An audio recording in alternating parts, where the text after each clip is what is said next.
Good afternoon. I'm ready to take your questions. A question about the future of the CIS. Georgia has withdrawn. Ukraine, one of the founders of the Commonwealth, has long been not cooperating with the CIS. Moldova is withdrawing. The Prime Minister Pashinyan's chair was empty today. So what the future holds for the Commonwealth? Nothing has changed significantly. Look, Ukraine signed some time ago all the founding documents and the agreement on the CIS, but it has never ratified it. It has always trying to stay at a certain distance. As for the free trade zone, yes, at some time Ukraine was very active in this regard.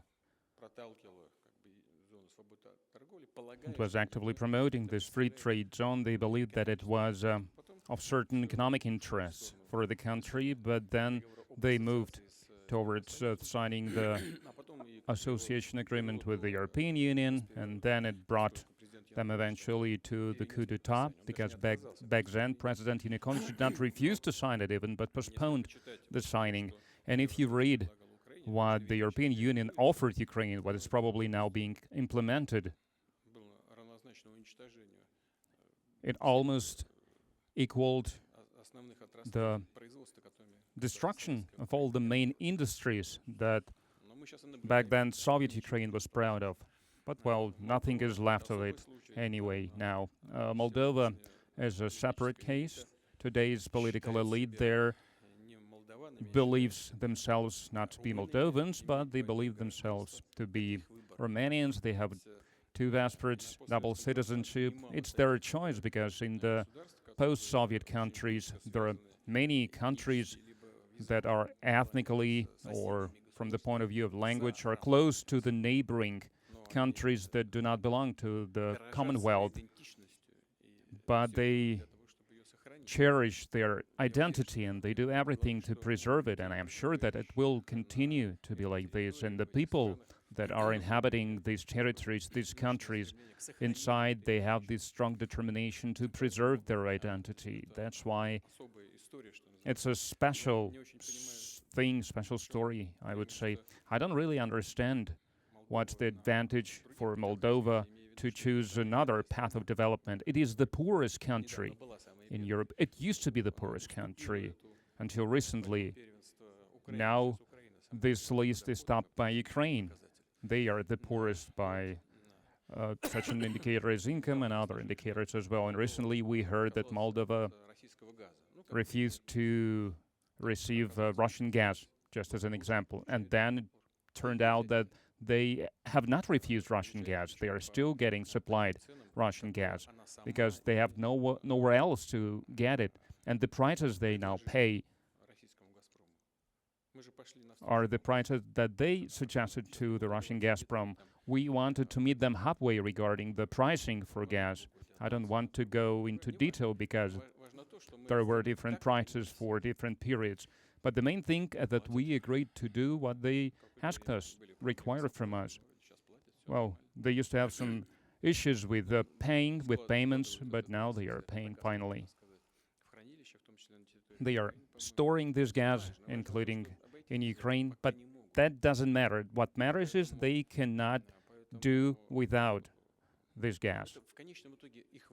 Eventually, that's up to them. That's their choice. If they want to, they might refuse, or they may remain within this organization that unites the Commonwealth countries. If not, they might look for better fortunes elsewhere. As for Georgia, you are well aware it all happened after this provocation from the former Georgian leadership regarding South Ossetia, and it resulted in certain events that I don't want to talk about here. But then it resulted in these difficult relations, withdrawing from the Commonwealth. I don't know why Commonwealth was to blame, but that was their choice, even though now we have normal relations with Georgia. And they're also showing great interest to cooperation with their neighbors. Well, I guess one can imagine all kinds of things, but it's hard for me to imagine within the good neighborly relations, at least economically, they gain much more than if they don't have these good neighborly relations. As for Armenia and Prime Minister Pashinyan, he gave me a call, we spoke on the phone, we discussed this summit, among other things. Well, there are some circumstances which are quite obvious. I don't want to speak about them. You should rather ask Prime Minister of Armenia. But from what I understand, Armenia is not withdrawing from the CIS. More than that, well, the European Union is a strong, powerful economy, highly developed, highly technological, which is even more important. But this year, they are going to have 0.5% of growth, not only because southern countries are growing, whose economies were always believed not to be as strong in comparison with the industrially developed countries of the European Union. 0.5%. All the other countries are going through recession, and in the CIS, it's 2.2% of growth. Yes, we understand the overall level of development because I've already described the advantages of the European zone, but the trend is more positive here. So why should one deny themselves this? And another reason, which is the most important reason, we still have this infrastructure that we inherited from the Soviet Union times. We complement each other in various industries. We are united by almost similar in its structure, system of personal training. So there are a lot of things, circumstances that give the competitive edge to every individual economy. So, of course, it's a voluntary thing. Every decision we make is based on consensus, and if our counterparts, they believe it is more interesting to preserve these kind of relations, then we will reciprocate. And today we had a very lively discussion. We signed a lot of documents of mutual interest, as they say in such cases. Before adopting them, we also consulted, we discussed various aspects of these documents, but eventually we signed them. Russia is now going to preside next January over the Commonwealth. We have a vast program prepared. I've spoken about that during the meeting, and you can familiarize yourselves with this program. Everyone agreed to this agenda, so we will work. Mr. President, I would like to ask you about yesterday's meeting with the President of Azerbaijan. Did you talk about Russian peacekeepers in Nagorno-Karabakh? Because now they are there based on the trilateral agreement that was concluded between Russia, Azerbaijan, and Armenia. And now, when this territory has actually become the territory of Azerbaijan, from the legal point of view, what will be the reason for them to stay there, and will they stay there? And another question, what are the prospects of reaching peaceful agreement between Baku and Yerevan? As for, you said that Nagorno-Karabakh has now become the territory of Azerbaijan. It has not become the territory of Azerbaijan now. It finally became part of Azerbaijan after last year, I believe in November last year, during the meeting in Prague. Prime Minister Pashinyan made a statement that drastically changed the status of Karabakh. He defined the status of Karabakh. Armenia recognized that Karabakh is part of the Republic of Azerbaijan. Over all the previous years, the only thing they talked about was the status of Karabakh. I don't want to go into detail, but on many occasions over the decades, we were close to reaching an agreement on Karabakh. And what was the main issue always?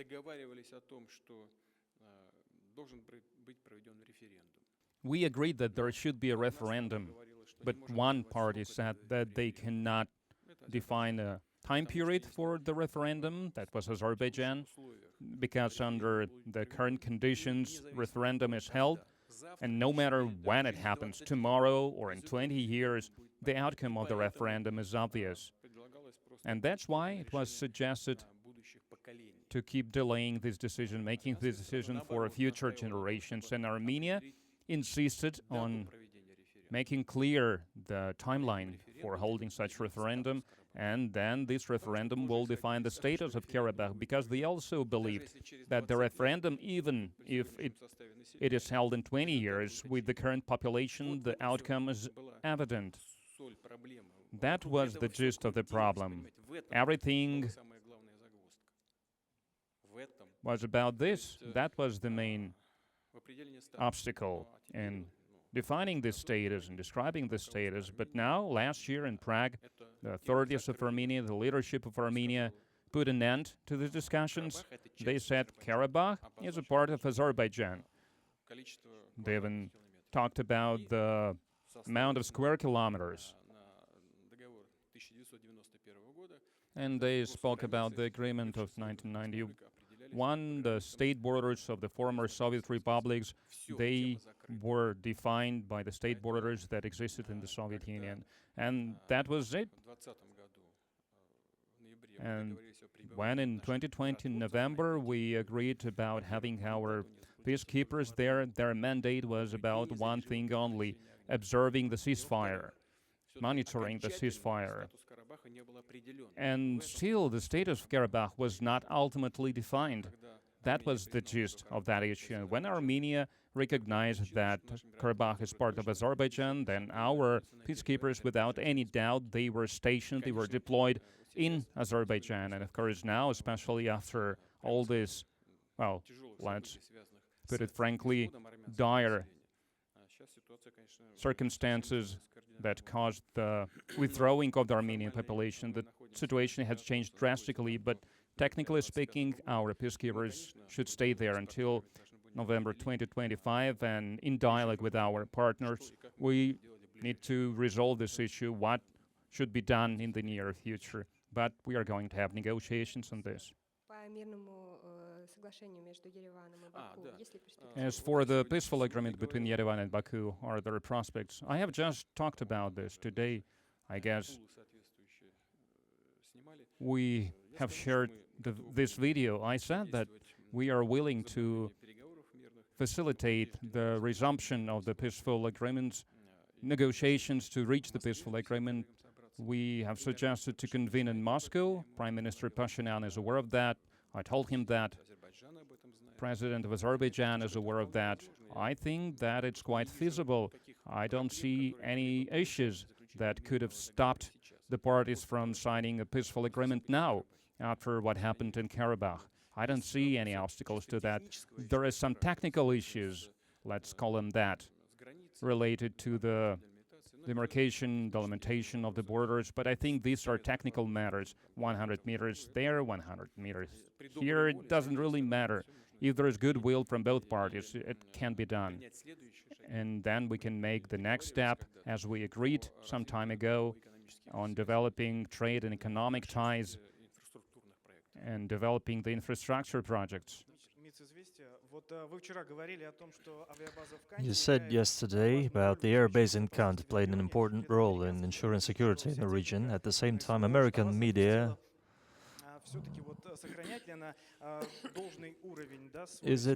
does it still retain its importance, this air base?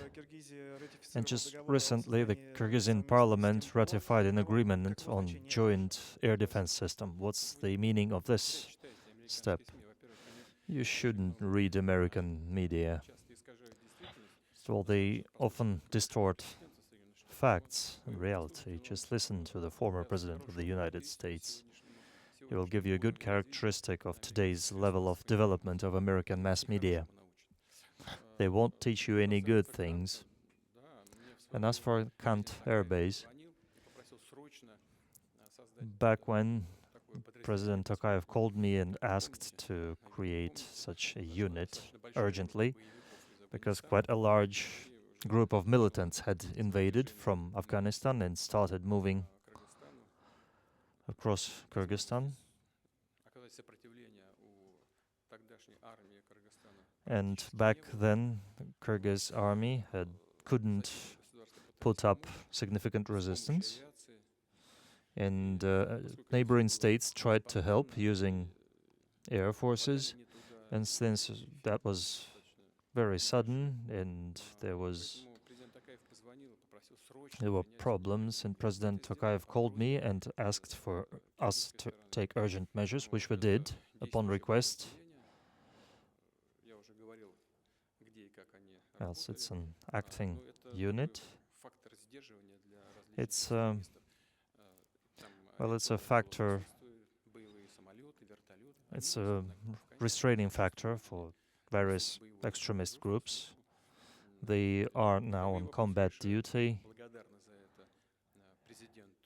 and they're well cared for, and for that we are thankful to the president, today's president of Kyrgyzstan, who has done a lot for this air wing, and at the same time within the CSTO they lend certain stability to the entire peacekeeping units. And regarding the air defense agreement, this is a very important step, the creation of a joint air defense system, given the fact that this is highly sophisticated and rather expensive element of our joint security. Everybody agreed to that, not just agreed, but expressed commitment to developing this component of our security, and we will move in this direction together. Of course, it's not only about signing a document, it's about actually creating an air defense system.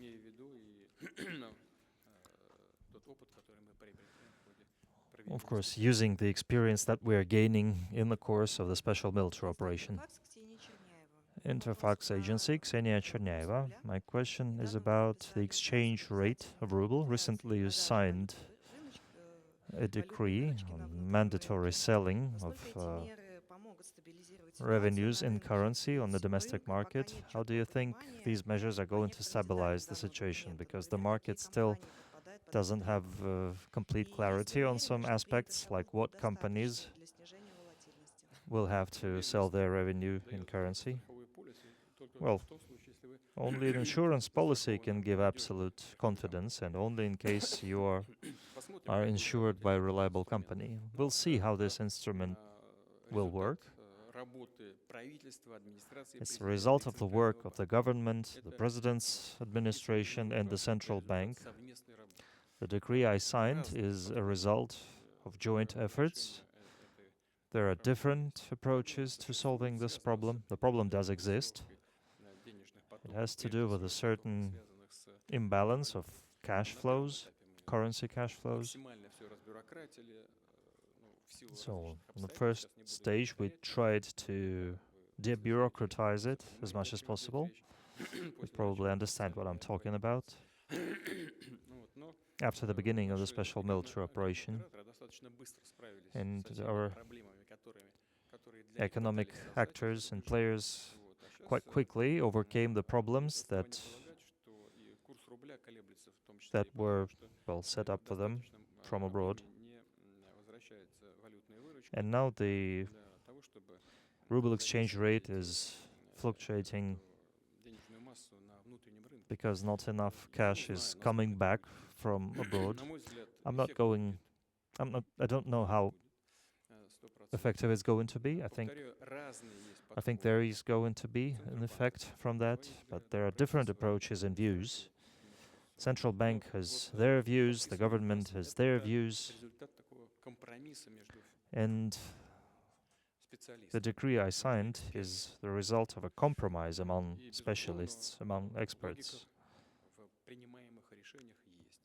And of course, there is logic to their decisions. We realize the possible threats related to the movement of capitals. Nothing is forever, and we'll see how this works. We'll see how the special envoys of Rosfin monitoring works. By the way, please note, they are not assigned to regulate or control something. They're only assigned with one goal: to have full information on the movement of those cash flows so that the state knows what is going on.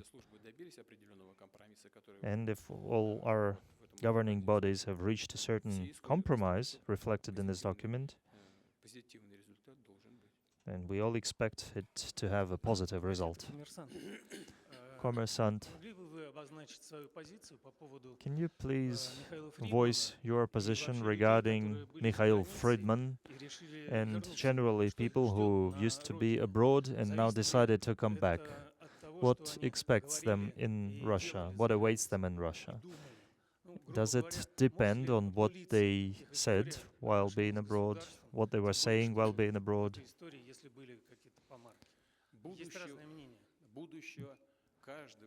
The future of every one of us depends on what we do today. That is true for all of us, be it people living here or abroad or moving. We are a free country, and a person has the right to choose their place of residency the way they see fit. There are no restrictions there, and I see nothing immoral here.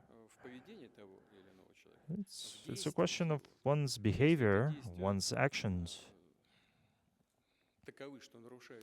If those actions are in such a way that they violate the laws of the Russian Federation, then they will be held accountable for that, wherever they may be, here or abroad. That's one thing. The other thing is what awaits a certain person upon returning back to Russia. That depends on how they behaved. Violating the law is one thing, and violating some moral or ethical norms regarding their motherland is another thing. If in the minds of an overwhelming majority of people, not some part of people, but not some people, but an overwhelming majority, a person has been immoral in relation to their motherland, well, of course, it will be felt for them once they come back. Edmond Zholbanov, NTV. Regarding the Palestinian-Israeli conflict, do you think there are prospects of settling this conflict in the next weeks or at least months? And what is the Russian part going to do to help this? Well, Israel faced an unprecedented attack that had never happened before, not in scale, but also in character and in remorselessness. We have to face it.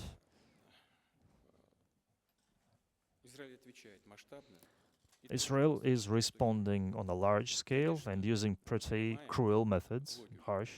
Of course, we understand the logic of what is going on.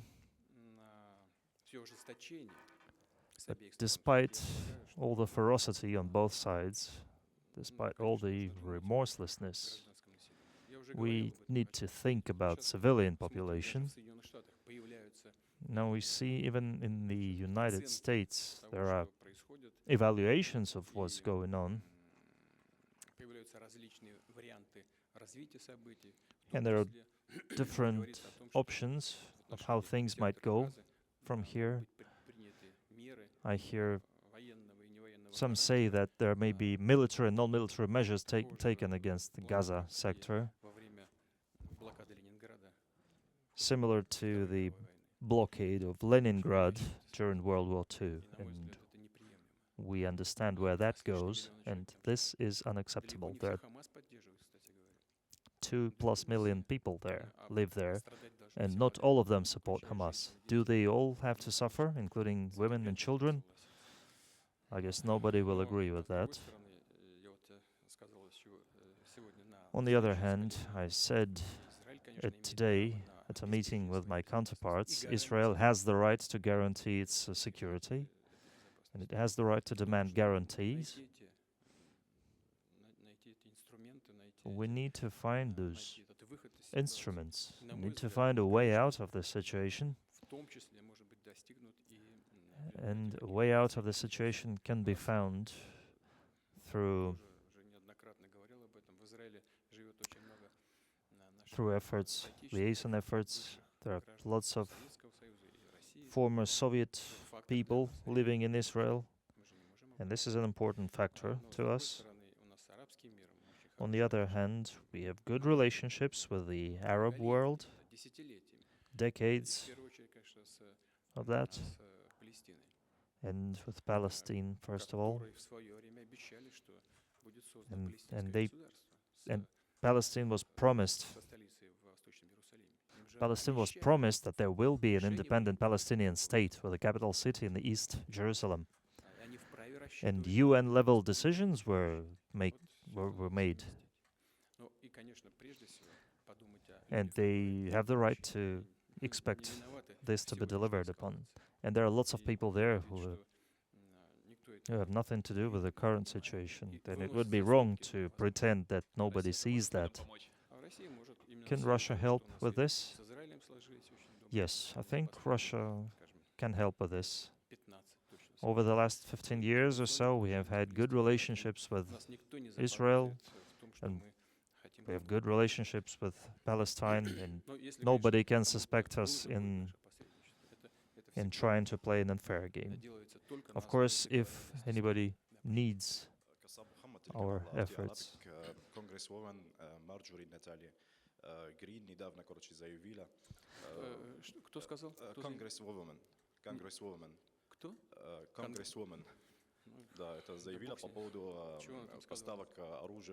Recently, an American congresswoman made a statement on the supplies of American weapons to Ukraine.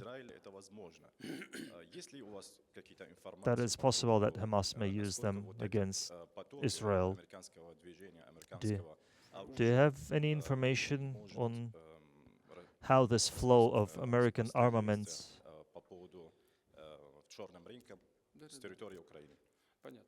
may appear on the black market?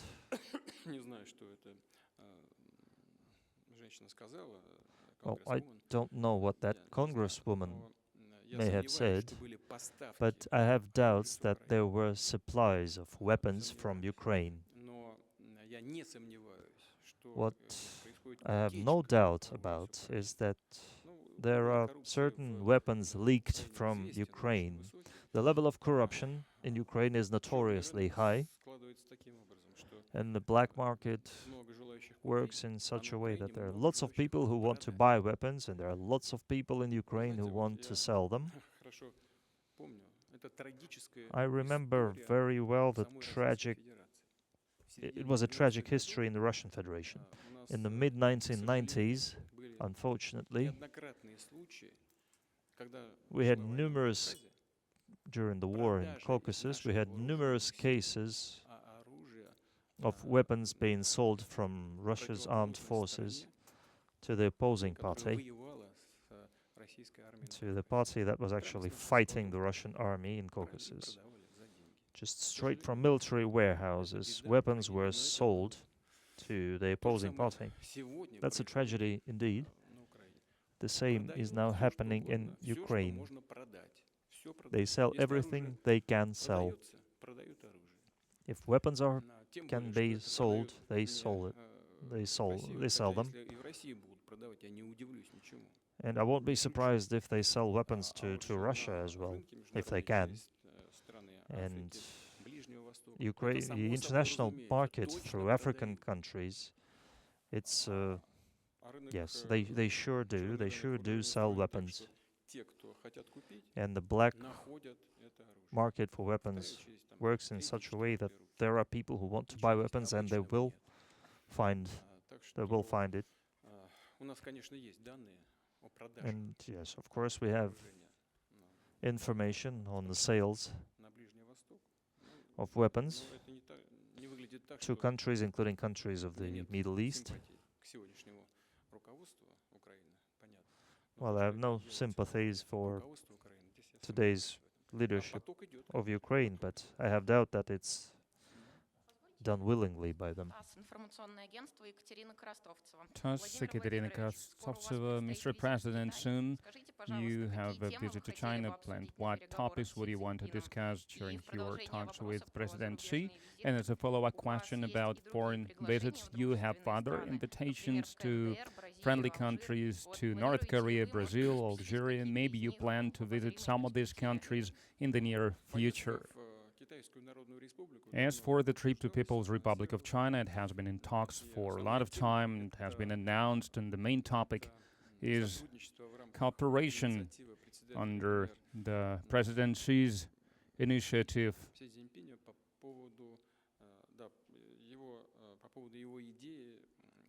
Well, this idea of his, talking about his idea of Belt and Road Initiative, it's a large-scale major event, and over the last year, this initiative is already 10-year-old, so all these negotiations were very active and successful, and Russia is interested, of course, that we are developing our initiative of larger Eurasian partnership of Eurasian Economic Union. We work with our Chinese friends. We are trying to achieve our joint goals. We have no contradictions in this regard. We managed to make it work. We have a certain level of synergy, I would say.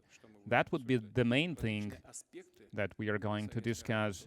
And various aspects of our joint efforts under these two programs, Belt and Road Initiative and Eurasian Economic Union, creation of this vast Eurasian partnership. And there are a lot of bilateral things to discuss because the relations are growing this year. Almost for sure, we are going to reach $200 billion of trade turnover. One of the main areas of cooperation is finances, then national currency settlements, because the volume is growing, it's growing rapidly. We have very good prospects of cooperating in the high-tech area, in energy sector. We are going to develop new routes. So a lot of matters to discuss. Hopefully you will have enough time to talk about all of that. And as for visits to other friendly countries, well, I do not exclude this, but so far I don't plan anything. We have a lot to do at home, a lot of things that require attention. Finland started the investigation of the explosions at the Baltic connector gas pipeline. They believe it was intentional. And they see trace of Russia. They call it a revenge for the Nord Stream explosions or something of that kind. I didn't even know that such gas pipeline existed because it's very small. I don't know the exact numbers of its volume because Nord Stream is 55 billion cubic meters each pipeline, and 5 or 10 billion tops with this pipeline that was blown up. I didn't even know it existed, actually, this gas pipeline. And as I was told in Gazprom, it's not as protected as our gas pipelines. So anything could happen there, some technological issue, so an anchor could have fallen on it, maybe an earthquake. It doesn't happen that often, but still it happens. So there were some shifts. So let them investigate. We are not allowed to be around any kind of investigations anyhow. But all these statements are made. President Diniz is a smart person because he understands that such statements are directed at one thing only, to cover up the terrorist attack by the West against the Nord Stream gas pipeline, to distract from this. As a follow-up question on the Palestinian-Israeli conflict, in these countries there are a lot of about the Palestinian-Israeli conflict. In these countries there are a lot of Russian nationals, both in Israel and in Palestine. There is already information about casualties, about killed Russian nationals. Does Russia plan to evacuate its citizens? At any time, we are ready to do that when there are conditions for this, because there are daily shellings, daily bombardments. If someone wants to leave Israel, please, we will do that at any time. Well, thank you for the question. I will ask the foreign ministry if there is one single person who wants to leave these territories. We are willing to help. What they should do, they should approach the embassy. May I ask another question about economy? After your order about selling the foreign currency income, the practically, yes, 30 rubles more than last year. And the question is it possible for us to go back to the levels of the last year? What needs to be done? Or we should leave at this exchange rate of 100 rubles per $1? For the budget, we need a little lower exchange rate. If everything was going smoothly, I wouldn't have made this order. But we do not see what's important, I guess. The exchange rate for the dollar has nothing to do with any kind of economic troubles. Our economy is stable, our macroeconomic indicators are good. The forecast for the next 6 months, next 12 months, so we can make this forecast, we can anticipate what happens with our economy. It's all about currency regulation. We have withdrawn from that, but probably nowadays operators, they prefer to keep the large part of their profits abroad. That was the reason. And considering that the import is growing, we have trade again, we have supply chains working again, because, as we say, poverty is mother of resourcefulness, because no matter what you do, our people will come up with something, and they did. The import is growing, and this desire to keep your profits abroad is also growing.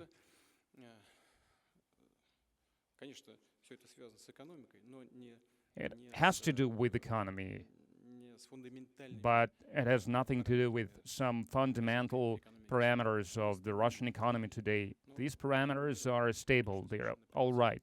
But we will have to change the regulations somehow, I guess, and this executive order was an attempt to make a step towards this direction. If it's sufficient enough, we'll see, and we are going to analyze what's going on at the currency market, and then we will make our next decisions in this regard. Olga Matveyeva, Mayak Radio. Prime Minister of Armenia, Nikol Pashinyan, did not travel to the CIS summit. Do you plan to meet him in the near future? And when he congratulated you on the phone on your birthday, did he invite you to travel to Yerevan, to visit Yerevan? We remain in contact. There are invitations. He's invited to Russia. We'll see. But we are all adults here. We understand what's going on there. That's a tragedy for Karabakh Armenians. I guess so. All these trips, all this traveling is the last thing on his mind now. We remain in contact. We keep working together. We stay in touch. So when the situation normalizes, I will travel there, or they will travel here. So we have schedules, working schedules. All our departments and ministries are in touch. Economic ministries, foreign ministry, they are in touch, they keep working. And did you celebrate it in any way, if it's not a secret? Well, my counterpart traveled. We worked. That was not some made-up event. We have been planning it for some time, because this year, well, last winter, basically,